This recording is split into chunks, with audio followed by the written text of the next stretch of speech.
ജ്യോതിശങ്കറിന് പൊന്മാൻ 7.1 ആണ് ഞങ്ങൾ കൊടുക്കുന്ന റേറ്റിംഗ്. ഒരു പടം ഇറങ്ങിയതിന് ശേഷം ബ്രീത്തിങ് സ്പേസ് കൊടുത്തിട്ട് മാത്രമേ നമ്മൾ റിവ്യൂസ് പോസ്റ്റ് ചെയ്യത്തുള്ളൂ. ആ പടത്തിന് ബിസിനസ് പരമായിട്ട് ബാധിക്കരുതെന്ന് ഞങ്ങൾക്ക് ആഗ്രഹമുണ്ട്. ഫസ്റ്റ് കാസ്റ്റ് ആണ്. ബേസിൽ, സജിന്, ലിജോമോള് 3 പേര് നല്ല ബ്രില്യൻ്റ് ആയിട്ട് ചെയ്തിട്ടുണ്ട്. ഒന്നും പറയാനില്ല, അടിപൊളിയായിട്ട് തന്നെ അഭിനയിച്ചിട്ടുണ്ട്. സ്റ്റോറി ബേസ് ആണ്, ബുക്ക് ബേസ് ആണ് സ്റ്റോറി. ബുക്കിന്റെ ആമുഖം തന്നെ സ്പോയിലറാണ്, അതുകൊണ്ട് തന്നെ ബുക്കിന്റെ പേര് നമ്മൾ മെൻഷൻ ചെയ്യുന്നില്ല. സ്ക്രിപ്റ്റ് ആണ്. സ്ക്രിപ്റ്റ് എന്ന് പറഞ്ഞാൽ ഇന്റർവെൽ വരെ നല്ല അടിപൊളിയായിട്ട് പോകുന്നുണ്ട്, നല്ല ഇന്റൻസിറ്റി പോകുന്നുണ്ട്. ഇന്റർവെൽ കഴിഞ്ഞ് പതുക്കെ പതുക്കെ പടം കൈവിട്ട് പോകുന്നുണ്ട്. ഡയറക്ഷൻ ആണ്. കൊടുത്ത സ്ക്രിപ്റ്റ് ബ്രില്യൻ്റ് ആയിട്ട് എടുത്ത് വെച്ചിട്ടുണ്ട്, ഒന്നും പറയാനില്ല. ഇനി നമുക്ക് ശരിക്കും എന്തുകൊണ്ട് 7.1 വരാം. ഒന്ന് ഇന്റർവെൽ ബ്ലോക്ക് ആണ്. ഇന്റർവെൽ ഒരു പക്ഷേ നൈഫിന്റെ രംഗം വന്നുണ്ടെങ്കിൽ കുറച്ചും കൂടി ഇന്റൻസിറ്റി ഫീൽ ചെയ്തതിന്. പിന്നെ ഇന്റർവെൽ ക്രിയേറ്റീവ്സ് ആണ്, കുറച്ചുകൂടെ ബെറ്റർ ക്രിയേറ്റീവ്സ് പ്ലേസ് ചെയ്യാറുണ്ട്. ഇപ്പോൾ കുമ്പളങ്ങി നൈറ്റ്സിനകത്ത് കൊടുത്തേക്കുന്ന ആ ഒരു ക്ലൈമാക്സിലേക്ക് വരുമ്പോൾ വെള്ളത്തിൽ കാണുന്ന ഒരു ക്രിയേറ്റീവ് ഇല്ല, അതേപോലത്തെ ടൈപ്പ് ഒക്കെ ആണെന്ന് കുറച്ചും കൂടി ഒരു ഫീല് പടത്തിൽ കൊണ്ടുവരായിരുന്നു. ഇന്റർവെൽ കൊണ്ട് എൻഡ് ചെയ്ത് എവിടേക്കോ കൊണ്ട് എൻഡ് ചെയ്തതുപോലെ തോന്നി.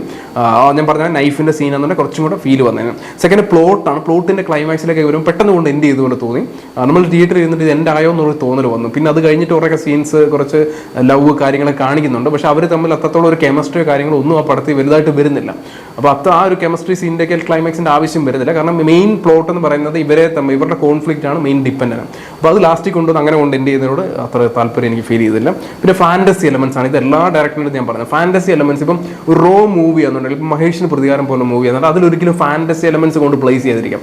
ഇതിലാണെന്നുണ്ടെങ്കിൽ ഒരു ഹെയിലോ എഫക്റ്റ് ഒക്കെ, ഒരു ജീസസിന്റെ പോലത്തെ മുടിയുള്ള ക്യാരക്ടറിനെ കൊടുക്കുന്നുണ്ട് ഒരു കോമഡി സീനിൽ.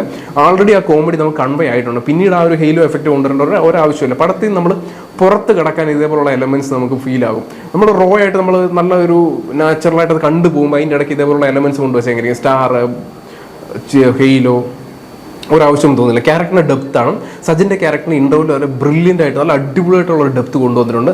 ഇന്റർവ്യൂവിൽ കഴിഞ്ഞ് പതുക്കെ ഒരു വോണറബിൾ ആയിട്ടുള്ള ഒരു ഫീല് നമുക്ക് വരുന്നുണ്ട്. ഈസിയായിട്ട് തന്നെ ബേസിലിന് ആ ഒരു ഫീല് നമുക്ക് വരുന്നുണ്ട്. അത് ശ്രദ്ധിക്കേണ്ടിയിരുന്നു. ചില ഡയലോഗ്സ് ആണ് അതിന് കാരണം. ഒന്ന് മറ്റേ ജയിലിൽ പോയാലും എനിക്ക് പ്രശ്നമുണ്ട്, നിന്നെ കൊന്നിട്ട് പോകല്ലോ, അങ്ങനെയൊക്കെ പറയുന്ന കുറേ ഇഷ്യൂസ് വരുന്നുണ്ട്.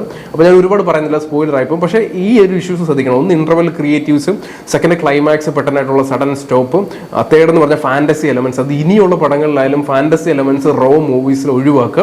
പിന്നെ വരുന്ന ക്യാരക്ടറിന്റെ ഡെപ്ത്, ഇന്റർവെൽ കഴിഞ്ഞ് ക്യാരക്ടറിന്റെ ഡെപ്ത് പോകുന്നുണ്ട്. പിന്നെ പടം 1 ടൈം വാച്ചബിൾ ആണ്, ഒരു അടിപൊളി പടമാണ്. ഡയറക്ടർ വൈസ് നോക്കുകയാണെന്നുണ്ടെങ്കിൽ ഈ ഒരു ഡയറക്ടർ ഒരു 10 പടം കൂടെ കൊടുക്കാൻ പറ്റുന്ന രീതിയിലാണ് പടം എടുത്തു വെച്ചേക്കുന്നത്. അത്ര ബ്രില്യൻ്റ് ആയിട്ട് എടുത്തു വെച്ചിട്ടുണ്ട്. പിന്നെ ഈ ഒരു പ്രശ്നം എന്ന് പറയുന്നത് ഡയറക്ടറിന് വേണ്ടിയുള്ള പ്രശ്നമാണ്. വ്യൂവേഴ്സിന്റെ കാര്യത്തിൽ ഇത് ഇത്രത്തോളം ഫീൽ ചെയ്യുമെന്ന് എനിക്ക് അറിയത്തില്ല. എനിക്ക് ഫീൽ ചെയ്ത കാര്യം മാത്രമാണ് ഞാൻ മെൻഷൻ ചെയ്തത്. സോ അടുത്ത റിവ്യൂസിൽ കാണാം.